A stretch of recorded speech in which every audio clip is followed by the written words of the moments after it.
I want you to picture a specific kind of magic trick. Not the, rabbit in a hat kind, but the kind where you hear maybe 3 seconds of a song and suddenly you're just transported. Right. You're not in your car anymore. You're 6 years old staring out a dusty window, or you're 16 and your heart is breaking for the first time. We call that getting lost in a song. Exactly. And today we're going to dismantle that magic trick. We're going to see exactly how all the gears turn. It's a bit like dissecting a frog, isn't it? We might kill the magic by explaining it, but the biology is just fascinating. And we aren't just looking at a song today. We're looking at a complete autopsy of a track called Where Were You by an artist named Misty Flowers. And this is not just a Spotify link? No. We have the raw lyrics, we have the chord charts, the production notes, and a pretty brutal critical review from January 27, 2026. And when you say brutal, you really mean thorough. I mean, it gives it an 87 out of 100, which is high, but it also flags some really serious issues. It does. So the mission here isn't just to say, wow, what a sad song. We need to figure out how a track can be this storytelling masterpiece and yet, according to all the data, be absolute poison for the radio. That is the central tension, right? We have this piece of art that scores a 9 out of 10 on emotional impact, but it has these structural traits that make it, well, commercial suicide. Complete commercial suicide in the streaming era. So we're going to look at the narrative arc, the music theory, which is surprisingly manipulative, and then the cold, hard economics of why this song might never, ever make it to a new Music Friday playlist. Okay, let's start with the narrative, because that feels like the engine of the whole thing. The song is a duet, a father and a daughter, and it's about abandonment. But the lyrics for verse 1, this doesn't feel generic at all. No, it creates a visual anchor immediately. The singer, who is the daughter, describes being 3 years old, peering through a window screen. The screen, yeah. That choice of object, the screen, is so vital. It's not just a window. It's a barrier. It implies a texture, a grid, separating her from the world outside where her dad is leaving. It sets the scene in, like high definition. But what really struck me is how immediate the trauma is. Usually songs build up to the heartbreak. Here, the father drives away in line 3, and then there's this line, how did I know then that was the very last time you would never be dad again? Ah, that phrasing. It's tricky, right? You'd never be dad again. It doesn't say he died, it says he resigned. It's an ontological death, not a biological one. Yeah. The role of dad just ceased to exist. And that perfectly sets up the second verse where we get the father's side of the story. Which is a really risky move. A huge risk. You risk making the audience sympathetic to the person who did the abandoning, but reading his lyrics, he doesn't sound like a monster. He just sounds pathetic. Young and full of rage, I had to have my way. It's that dual perspective narrative at work. If this was a solo performance, it would just be an accusation. Right. But by making it a duet, it becomes a tragedy. He admits that anger drowned the cry of my baby I left behind. Such a violent image. It is, but it's internal violence. Yeah. He's admitting his own ego was louder than his child's distress. You know, there's a detail in the pre-chorus that I think actually hurts the most. It's the mention of the new dad. The lyrics go, life moved on and a new dad came. I could never say his name the same. Why does that one stand out to you so much? Because it just kills any hope of a quick fix. Yeah. It shows that time passed, the spot didn't stay empty, he was replaced. It adds this layer of realism that, life is messy and bureaucratic and people move on, even if the trauma doesn't. It also raises the stakes for the chorus. When that hook finally hits, and it's a simple question, where were you? It's not just asking about a location. It's asking, where were you when I scraped my knee? Where were you when this new guy moved in? Yeah. It even lists these scenarios, like asking the sky, is my daddy still alive? Which is just devastating child logic. If he's not here, he must be dead, because why would he choose not to be here? Right. But this is where I want to push back a little on the structure. We have all this buildup, this massive emotional weight. Usually the bridge is just filler, right? A musical break. But here, the bridge seems to be doing all the heavy lifting for the entire plot. You're absolutely right. In terms of narrative architecture, the bridge is the pivot point. Everything before it is looking backward at the wound. Corey. The bridge is the first time the song actually looks forward. And the lyrics are just killer. I don't need what I never had, be my friend, but not my dad. Wow. That's a harsh negotiation. Be my friend, but not my dad. It is. It's basically saying, you're fired from the original job, but I might hire you as like a consultant. That's a very corporate way to put it, but yes, it's a boundary, it's Yeah. mature. Most pop songs offer these binary solutions. Either I hate you forever or love conquers all. This song says we can have a relationship, but the terms have changed. It's realistic. You can't unbreak the plate, but maybe you can glue it back together and use it for something else. Exactly. So that brings us to this climax, the call and response part. The arrangement notes, they show the vocals actually overlapping here. The father's offering excuses.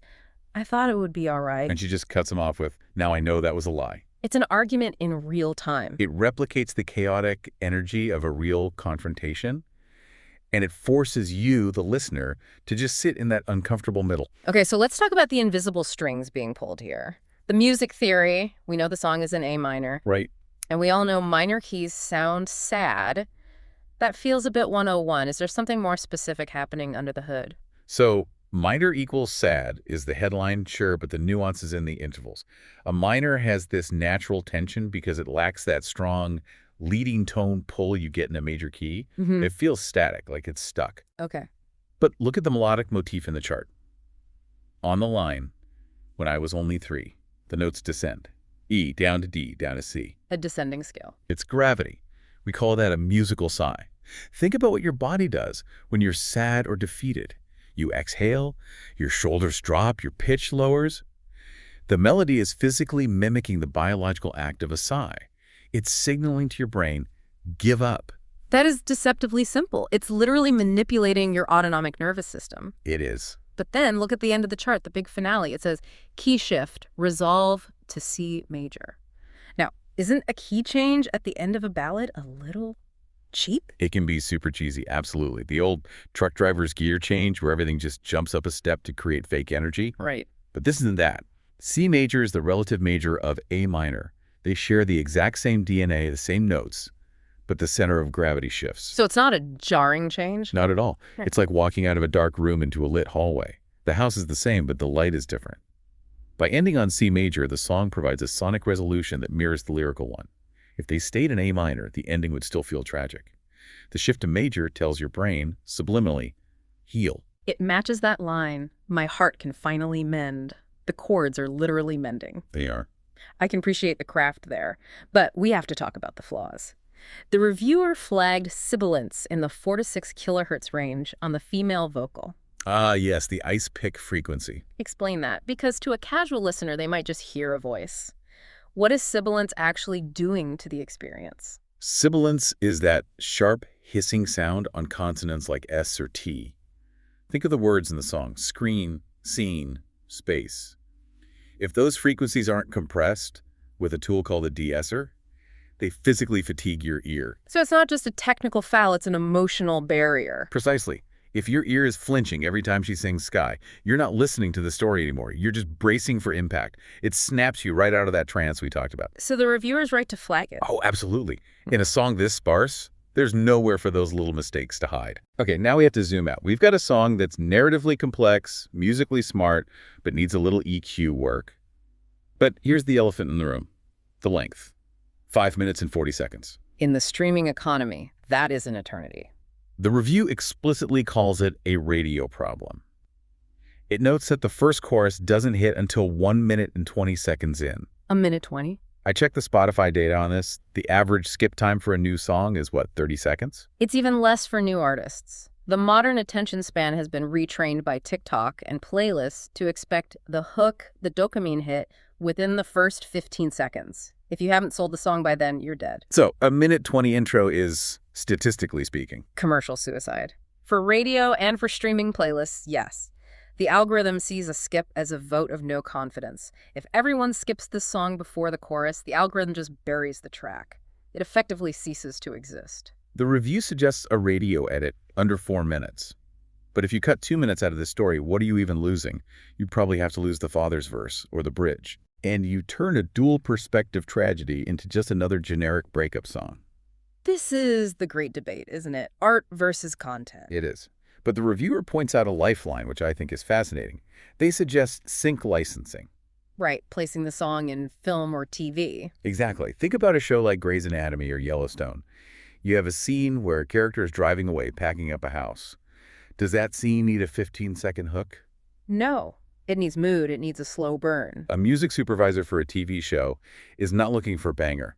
They want emotional texture. They want the long intro because it lets the dialogue breathe. They want the slow build. So the very things that are flaws for Spotify are actually the selling points for Hollywood. 100%. The review compares this to artists like Jason Isbell, The Civil Wars, Brandy Carlisle. These are artists who sell out huge venues, but you never hear them on top 40 radio. They exist in this whole other ecosystem where storytelling is the currency, not hooks. The sad folk economy. And it pays pretty well, I hear. Significantly more. A single placement on a hit show can earn an artist more than 1 million streams, and it finds the right audience. The person who Shazams this song during a sad montage, that's a fan who will listen to the whole 5 minutes. That's a convert, not a passive streamer. Exactly. It's so interesting that the review gave concept and narrative a near-perfect score.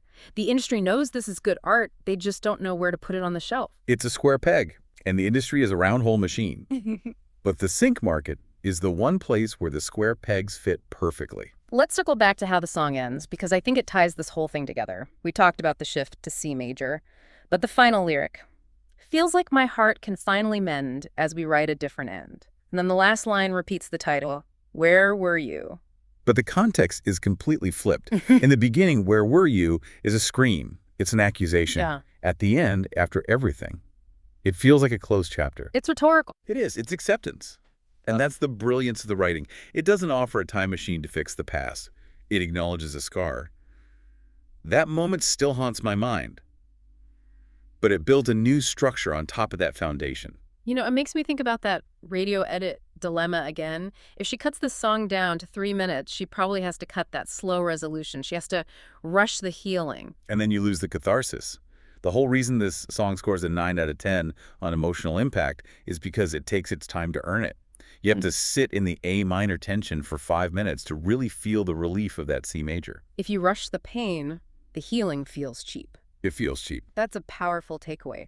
We're so used to consuming content that we forget that art sometimes requires patience from us. It asks for something. It asks for our attention. And in 2026, that is the most expensive commodity there is. So here's the question I want to leave you with today. We have this tension, the masterpiece versus the product. If you are the artist, what would you do? Do you release the 5-minute version, knowing the algorithm will probably bury you, but the art stays pure? Or do you cut the radio edit? You cut the edit, compromise the story, but maybe reach 10 times as many people. Does the message justify the mutilation? That is the question every single artist has to answer when they walk out of the vocal booth and into the boardroom. And for this song, at least, I'm just glad we got to see the full, unedited picture. Thanks for diving deep with us. Keep listening.